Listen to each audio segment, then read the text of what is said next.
قل بفضل الله وبرحمته فبذلك فليفرحوا هو خير مما يجمعون۔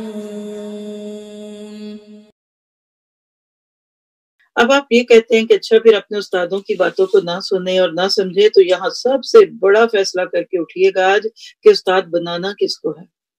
جب واٹس ایپ ہمارا استاد بن گیا، فیس بک ہمارا مدرسہ بن گیا، میں اکثر سوچتی ہوں لوگوں کے سورس آف نالجز کو دیکھ کر کہ ہر علم والے سے لوگ اکثر پوچھتے ہیں آپ نے کہاں سے پڑھا، تو الحمدللہ اس کے پاس ایک محبتوں بھری اور چاہتوں بھری ایک لمبی لسٹ ہوتی ہے۔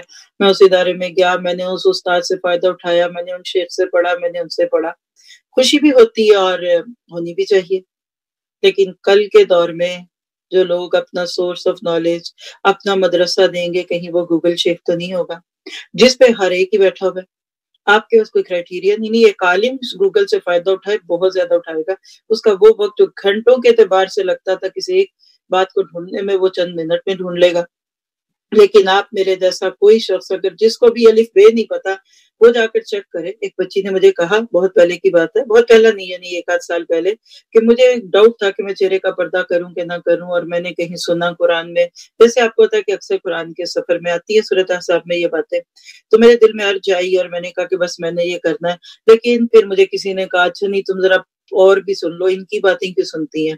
کہاں سے سنیں؟ گوگل پہ جائیں۔ کہتی میں نے گوگل سے جا کر یہ چیک کرنا شروع کیا کہ فلاں پڑھتا ہے کہ نہیں۔ اللہ کی بنا یقین کیجئے کئی چیزوں میں وہ پہلے سے بھی پیچھے ہو گئی۔ لا حول ولا قوت الا باللہ۔ تو یاد رکھیے اچھے استادوں سے پوری طرح فائدہ اٹھائیں، ان کی ہر بات کو قرآن اور سنت کے کرائٹیرین پہ پرکھیں اور ان سے فائدہ اٹھائیں۔ بس استادوں کے گن گانے کی بجائے ان کے لیے بہترین صدقہ جاریہ بن جائیں، یہ ہے ان سے محبت کا دعویٰ۔ تو ہمارا مقصد ہماری ذات سے بلند ہونا چاہیے،